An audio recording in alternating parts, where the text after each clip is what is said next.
ensure efficient collaboration and burden sharing and humanitarian assistance.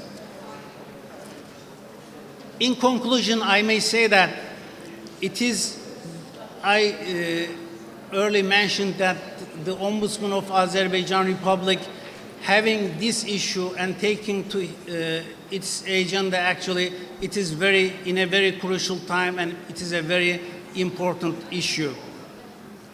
So now I'd like to introduce my colleagues, my panelists, and introduce firstly the first speaker, first panelist, Mr. Fuad Hüseynov, Deputy Head of the State Committee for Affairs of Refugees and Internally Displaced Persons of Republic of Azerbaijan.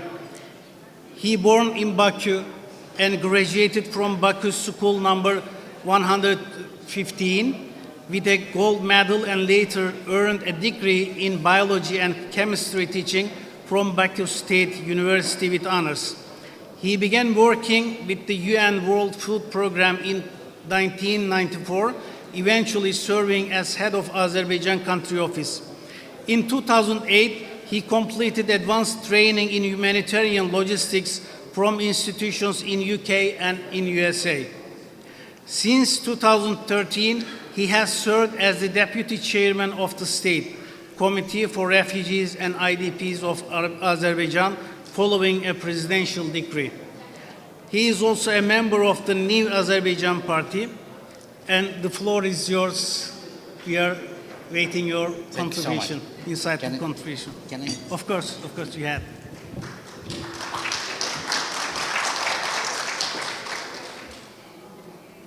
Good afternoon.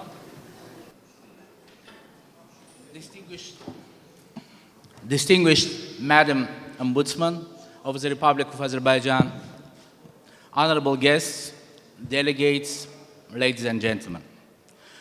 It's my great pleasure and honor to extend sincere welcome to esteemed audience attending International Symposium of Ombudsman on the topic which of paramount importance for our country. And I would like to take this opportunity to extend deep appreciation to Ombudsman's Office of the Republic of Azerbaijan for hosting and organizing this event at such a high level and extending kind invitation to us. Distinguished delegates, Azerbaijan's sensitivities towards the issue of forced displacement are clearly understandable as a country that has been hosting, in per capita terms, one of the highest caseloads of the forcibly displaced population in the world in the last 3 decades, comprising 10% of its overall population of 10 million. And those were human faces, victims of former Armenian, Azerbaijani, Nagorno-Karabakh conflict, which resulted in occupation of 20% of Azerbaijani's territory and led to displacement of nearly 1 million people from their ancestral homeland. 700,000 became internally displaced persons, and around 300,000 became refugees, and whose basic fundamental human rights were grossly violated as a result. In the last 3 decades, Azerbaijan has gained an enormous knowledge base and experience in dealing with large-scale displacement. National legislative framework has been adopted. 3 laws, particularly law on citizenship, law on refugees and IDP status, and law on social protection of IDPs and persons equated to them have been adopted. 2 state programs have been implemented. And as a result, a total of 120 new modern residential settlements have been erected across the country in more than 30 cities and districts. And as many as 320,000 IDPs have been provided with improved housing. Poverty level among IDPs dropped from 75 to 12%. But in spite of all this, notwithstanding an exemplary care and attention rendered towards the displaced population by national authorities of Azerbaijan, in line with UN guiding principles on internal displacement, the only durable solution to protracted displacement was closely linked to political settlement of ex-Armenia-Azerbaijan Nagorno-Karabakh conflict that would have enabled hundreds of thousands of our compatriots to exercise their fundamental right to return in safety, dignity, and on a voluntary basis. Unfortunately, for 3 decades, because of non-constructive approach of Armenia, protracted displacement problem remained. And numerous resolutions adopted by reputable organizations like UN Security Council resolutions of 1993, demanding full, immediate, and unconditional withdrawal of occupying forces from occupied territories remained on paper. And only glorious victory in the patriotic war of 2020 that not only put an end to this long-standing conflict, but also reinstated territorial integrity and national sovereignty of Azerbaijan within its internationally recognized borders, created also conditions conducive for safe, dignified, and voluntary return of the displaced to their homeland. Great Return, which is absolutely unique both in its scope and magnitude of the damage previously occupied districts have been subjected to, has been declared as one out of 5 national priorities for socio-economic development of Azerbaijan to be achieved by year 2030. And in order to ensure implementation of this national priority and follow up to national socio-economic development strategy for 2022-2026, the government launched the first ever state program on great return to liberated territories of Azerbaijan, enacted by presidential decree dated November 16, 2022. Progressive international experience, modern development trends, potential of liberated territories have all been taken into consideration while designing the program. Also, the global development priorities put by United Nations and other international organizations were considered while defining objectives of the program, which were adapted to SDGs, Sustainable Development Goals, and their respective target indicators based on commonly acknowledged principles of universality, integrated approach, and leaving no one behind. In full conformity with international human rights law, prior to return process, various intention surveys have been conducted among IDPs so as to seek their views with regard to eventual return.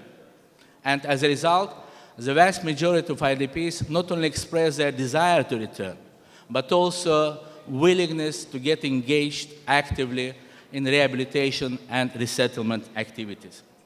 Currently, I'm delighted to note that the Great Return Program is implemented in liberated territories of Karabakh and East Zangezur.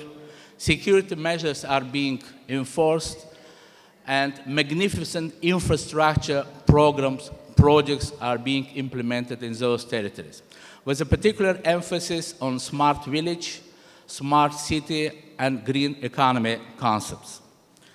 Azerbaijan has purposefully built the first ever smart village in Agali village of Zangilan district with the aim of making effective use of available resources and making use of best practices brought in by international expertise.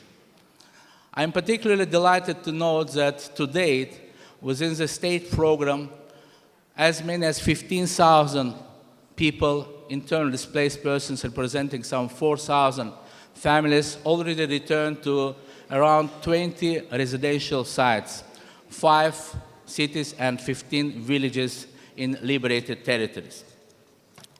But at the same time, I would like to note that contamination of Azerbaijani lands with mines and other unexploded military ordnance remains one of the major impediments for safe and smooth return of the displaced to their homeland.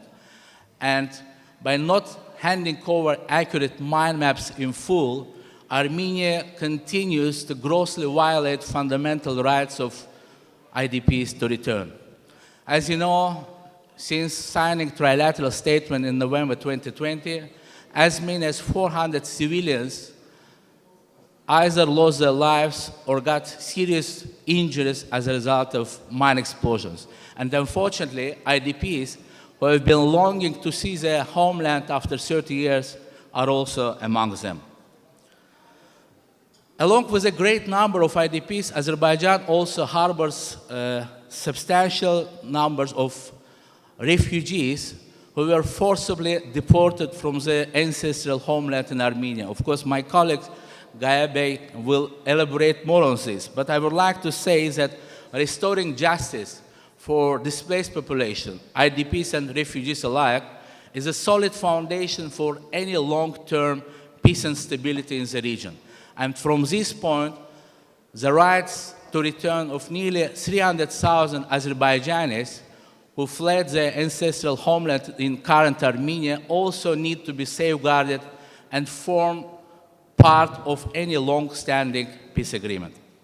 In conclusion, we're confident that despite serious challenges such as mine contamination and total destruction of previously occupied areas, Azerbaijani government, Azerbaijani state, under the wise leadership of President Mr. Ilham Aliyev, will convert lands once abandoned and devastated by Armenian vandals into a real place of peace and prosperity, and will present a new model of post-conflict rehabilitation and reintegration of the displaced population to the world community.